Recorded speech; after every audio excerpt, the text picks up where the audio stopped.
ఆత్మీయ మిత్రులందరికీ వందనాలు. ఎలా ఉన్నారు? మీ కొరకు ప్రతిరోజు ప్రార్థన చేస్తున్నాం. మరి ఈ లైవ్ చూస్తూ దేవుని వాక్యాన్ని ప్రోత్సహిస్తున్న ప్రతి ఒక్కరికి ప్రత్యేకంగా వందనాలు తెలియజేస్తూ ఉన్నాను. యెషయా గ్రంథం 8వ అధ్యాయం 10వ వచనాన్ని ఈరోజు మనం ఆలోచన చేయబోతాం. కనుక ఈ వాక్యాన్ని జాగ్రత్తగా వినాలని, అనేకులకు వినిపించాలని, షేర్ చేయాలని, మరి దేవుడి వాక్యం అనేకులకు వినిపించడంలో సహకారులుగా ఉండాలని చెప్పి మరొకసారి మీకు మనవి చేస్తూ ఉన్నాం. అలా సహకారులుగా ఉంటున్నటువంటి కొంతమందికి ప్రత్యేకంగా వందనాలు తెలియజేస్తూ ఉన్నాను.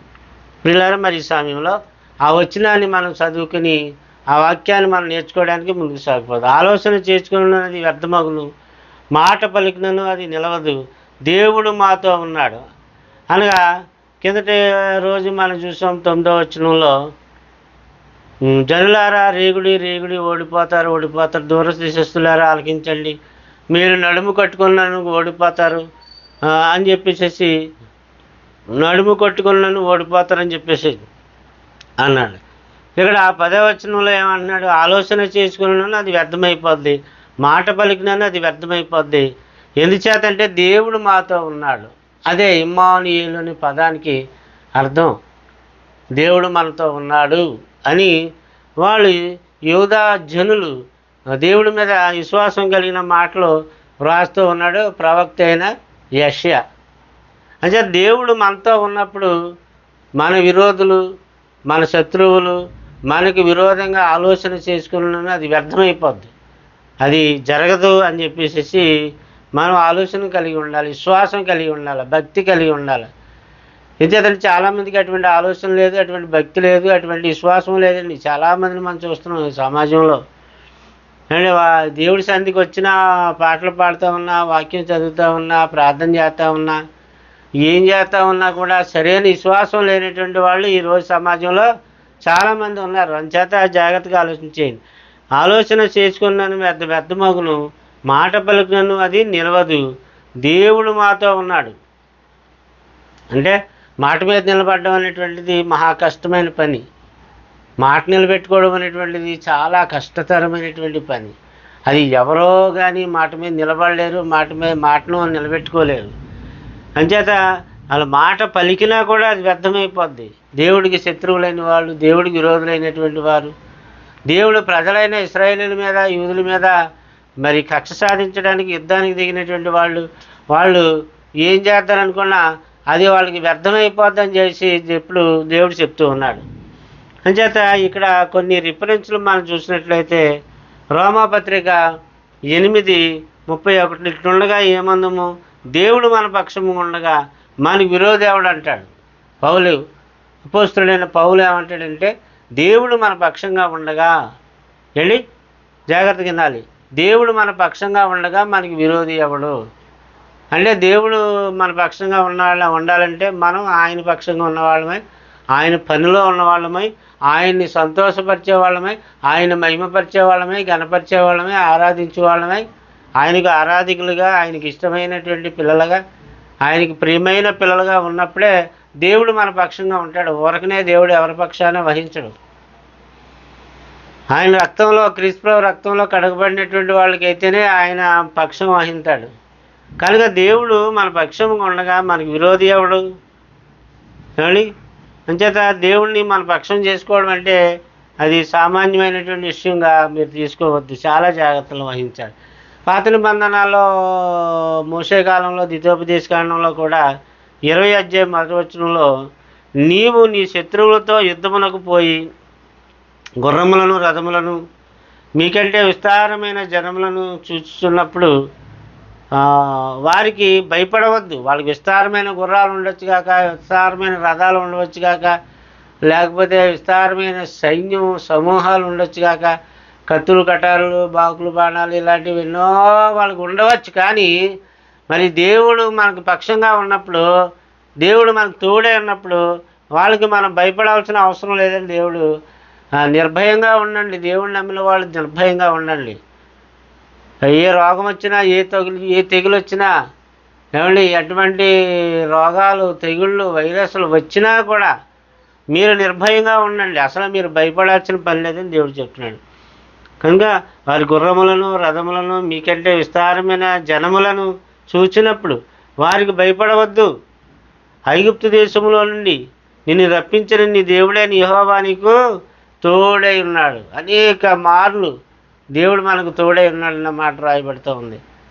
ఆయన యందు భయభక్తులు కలిగి ఉండండి అనే మాట అనేక మార్లు రాయబడుతూ ఉంది.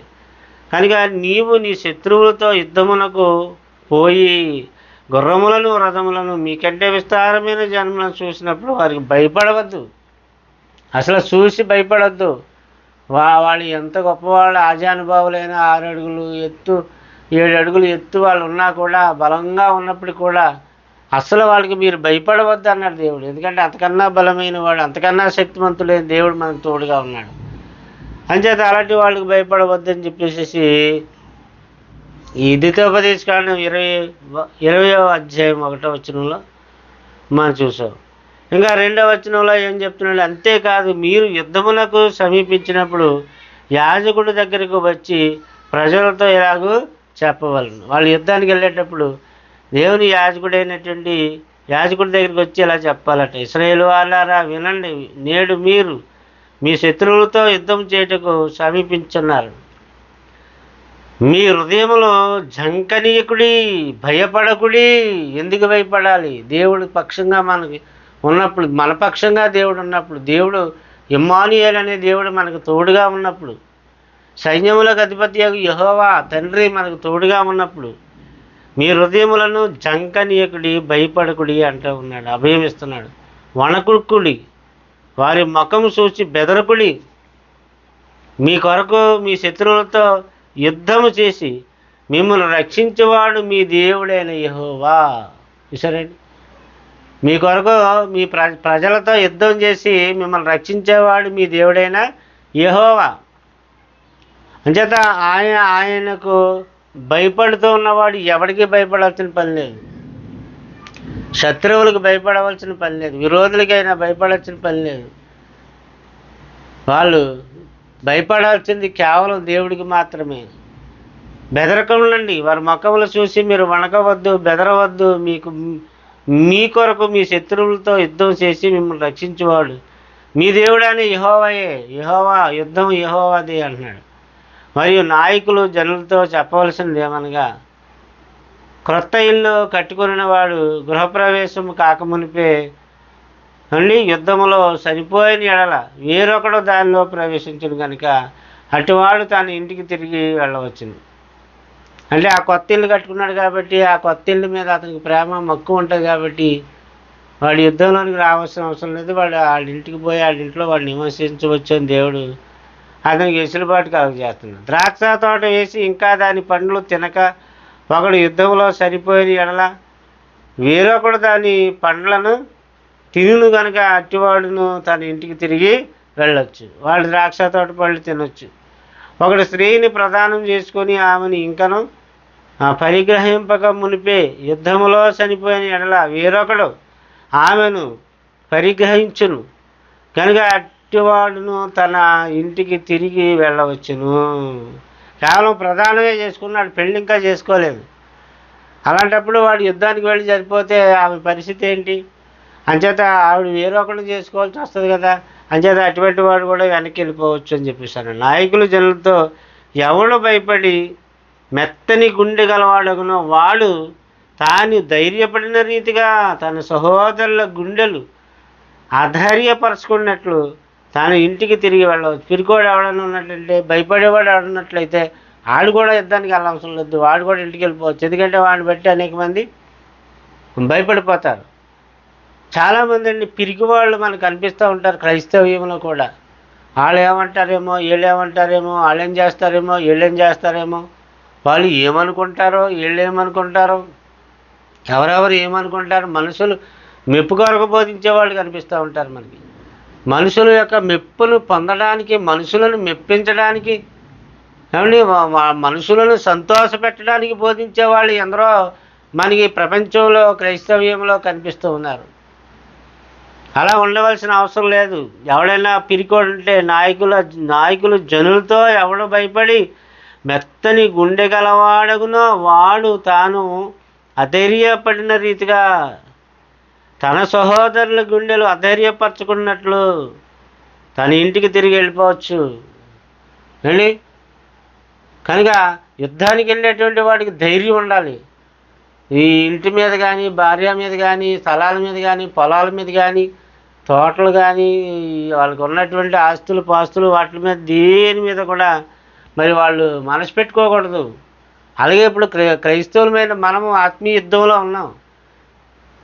ఏమండి, అపవాది దుష్టశక్తులకి మనకి, దురాత్మ శక్తులకి మనకి ఏమండి యుద్ధం జరుగుతుంది. మనం పోరాటం చేసేది శరీరాలతో కాదు, అంధకార సంబంధమైనటువంటి లోకనాథుడైన అపవాది వాడి యొక్క దుష్టశక్తులు. కనుక మనం కూడా యుద్ధ రంగంలో ఉన్నాం. మనం పిరికివారమై ఉండకూడదు, భయపడే వాళ్ళంగా ఉండకూడదు, ధైర్యంగా ఉండాలి. మనకు ఉన్న వాటిని దేన్ని బట్టి కూడా మనం వెనక్కి లాగబడేవాడిగా ఉండకూడదు. మనం అధైర్యపడినట్లయితే మనం మన మన పక్కన ఉన్న వాళ్ళు కూడా అధైర్యపడతాం. అంటే వాడు పిరికోడైతే పక్క వాళ్ళు కూడా పిరికోళ్ళు చేస్తాడు. వాడు భయపడేవాడైతే పక్క వాళ్ళని కూడా భయపెట్టేవాడు చేస్తాడు. అందుచేత అలా మీరు ఉండకూడదని దేవుడు చెప్తూ ఉన్నాడు. ప్రియులారా, ఆలోచించేయండి. ఇంకేం చెప్తున్నాడు దేవుడు? నాయకులు జనులతో మాట్లాడట సాలించిన తర్వాత జనులను నడిపించుటకు సేనాధిపతులను నియమించవలను. సరే, ఆ జనులను నడిపించడానికి సేనాధిపతుల్ని నియమించాలని దేవుడు ఈ వాక్యంలో మనకి తెలియజేస్తూ ఉన్నాడు.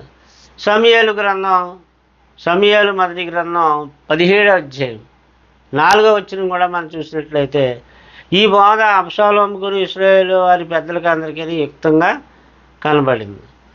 అంచేత వాళ్ళందరూ ఆ బోధన అనుసరించి అతన్ని ఫాలోఅప్ చేశారు ఈ బోధ. అలాగే కీర్తనలో 2లో మనం చూసినప్పుడు కీర్తనలో 2వ అధ్యాయము 1, 2, 3 చరణాలు మనం చూసినట్లయితే అన్యులు ఎలా అల్లరి రేపుచున్నారు, జనములు ఎలా వ్యర్థమైన దాన్ని తలంచుచున్నవి అండి.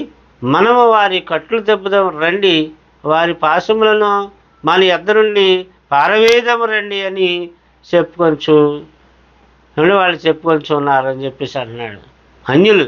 అన్యజనులు ఎలా అల్లరి రేపుచున్నారు, గందరగోళం రేపుచున్నారు. ఇవాళ యేసుక్రీస్తుని గురించి ఎంతో అల్లరి అన్యజనులు రేపుచున్నారు. ఏసేవడు, ఆడేవాడు, వీడేవాడు, బైబిల్ ఏంటి, ఎక్కడది, మతం ఏంటి?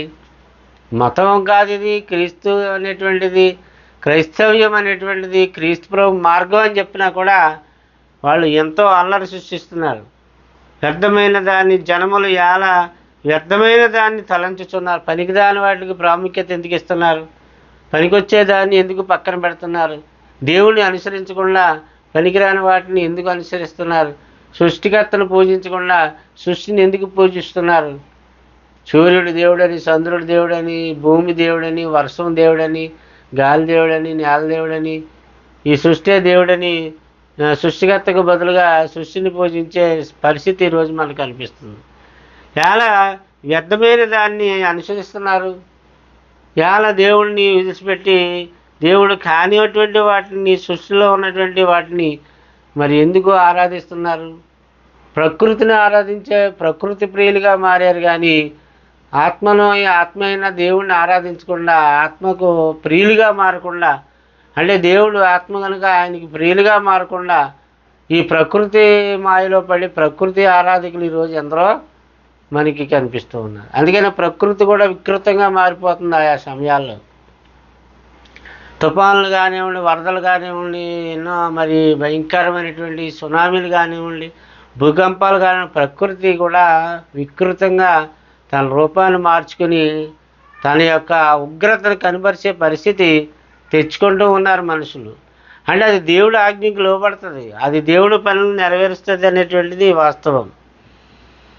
కనుక ప్రియులారా, జాగ్రత్తగా ఆలోచించేయండి దేవుడు ఏం చెప్తున్నాడు. అలాగే మరి కీర్తన 46:11 సైన్యములకు అధిపతి యెహోవా మనకు తోడై ఉన్నాడు, యాకోబు యొక్క దేవుడు మనకు ఆశ్రయమై ఉన్నాడు. ఆయన మనకు తోడుగాను మనకు ఆశ్రయంగాను ఉన్నాడనే వాస్తవాన్ని, సైన్యం ఉంది ఆయనకి, దేవుడి గొప్ప సైన్యం ఉంది, కోటాను కోట్ల సైన్య సమూహాలు, దేవదత్తుల సమూహాలు ఉన్నాయి. ప్రభుత్వాలు జరిపోవు, చిటికలో లేపేయగలడు.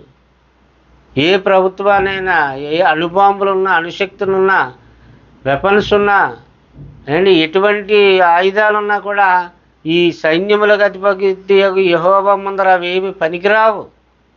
ఆయన చిటికలో లేపేయగలడు. కనుక సైన్యములకు అధిపతి యెహోవా మనకు తోడై ఉన్నాడు. యాకోబు యొక్క దేవుడు మనకు ఆశ్రయమై ఉన్నాడు అనేటువంటి చక్కని అభయాన్ని ఇక్కడ మనకి ఇస్తూ ఉన్నాడు దేవుడి వాక్యంలో. ప్రియులారా, ఆలోచించేయండి. కనుక ఓరకుండి నేనే దేవుడిని తెలుసుకొనుడి. అన్యజనుల్లో నేను మహోన్నతుడు నగుదును. భూమి మీద నేను మహోన్నతుడు. ఆయన మహిమను కనబరుచుకుంటాడు, ఆయన ఘనతను కనబరుచుకుంటాడు. ఆయన సృష్టి ఆయన్ని ప్రకటిస్తుంది. రాత్రికి రాత్రి జ్ఞానంతో పగటికి పగలు బోధ చేయిస్తున్నది. ఆయన సృష్టి ఆయన్ని దేవుని యొక్క గొప్ప ఘనతను మరి తెలియపరుస్తుందని దేవుడి వాక్యం మనకు తెలియజేస్తుంది. ఆయనే బుధిగాంతముల వరకు యుద్ధములు మానిపోవాడు, విల్లు ఉరిచేవాడును, బల్లెమును తెగనరుకువాడును ఆయనే. దేవుడే యుద్ధ రథములను అగ్నిలో కాల్చివేయవాడు.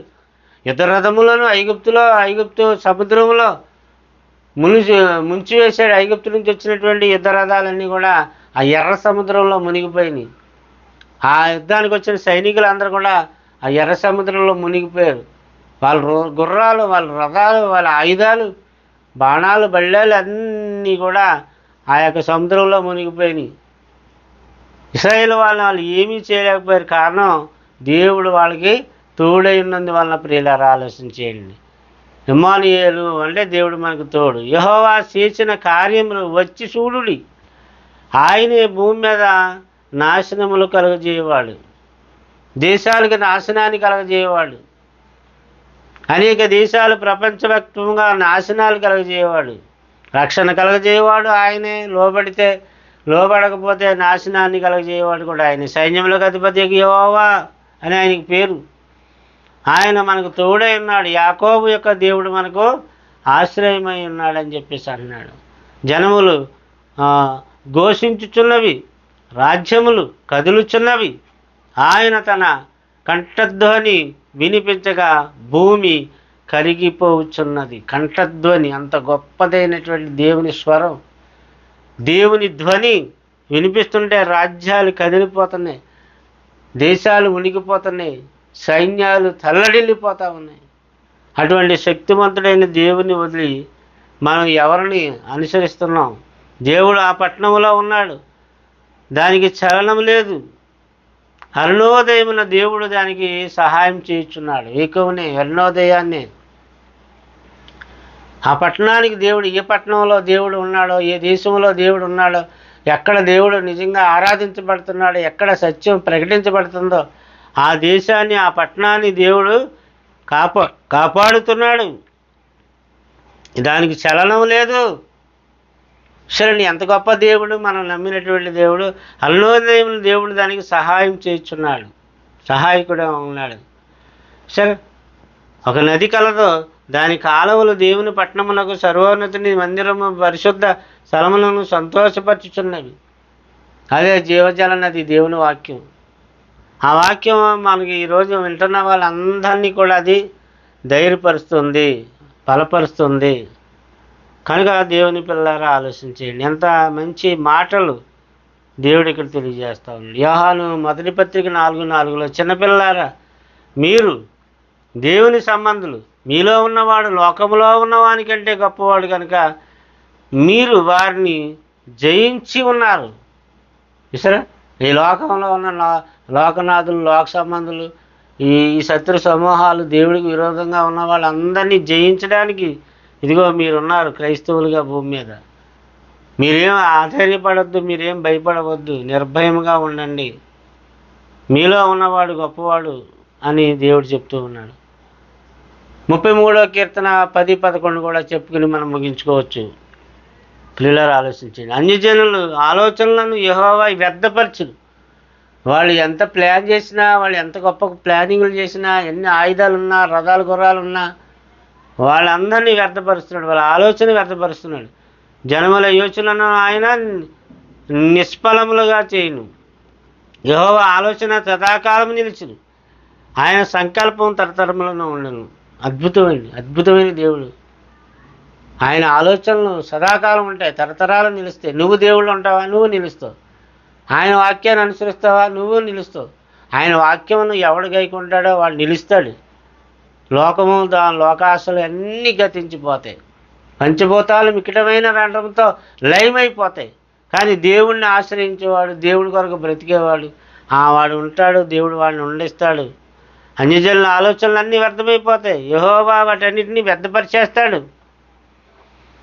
దేవుడు లేకుండా చేస్తామనో, క్రైస్తవ్యం లేకుండా చేస్తామనో, బైబిల్ లేకుండా చేస్తామనో, భూమి మీద చర్చలు అనేవి ఈ దేశంలో లేకుండా చేస్తామనో ఎవడి ప్రగల్భాలు పలికినా అవన్నీ వ్యర్థములైపోతాయి అంటున్నాడు.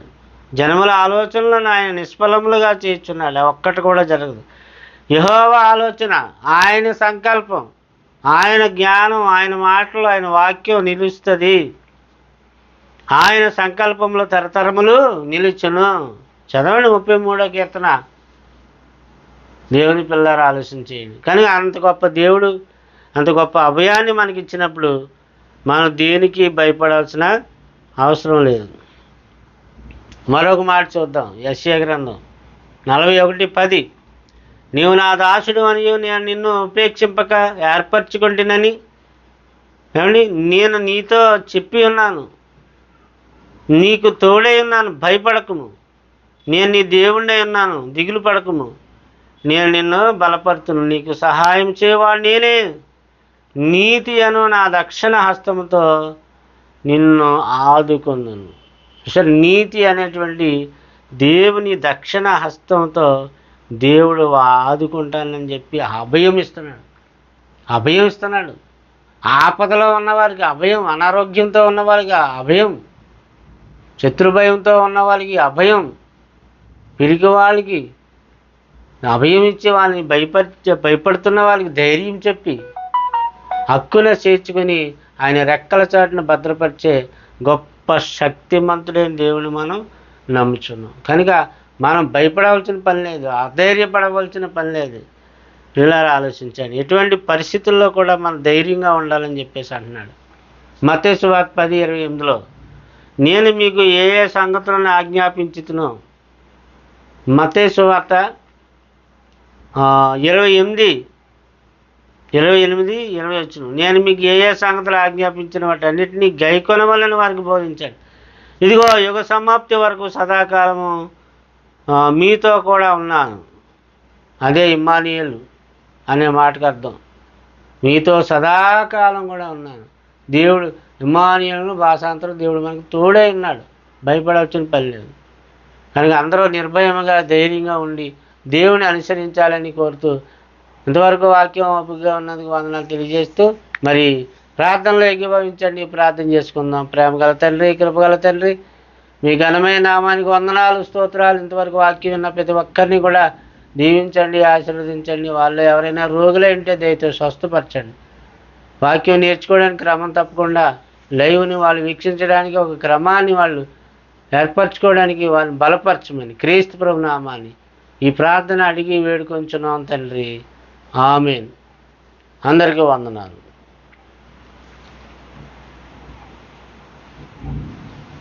రండి.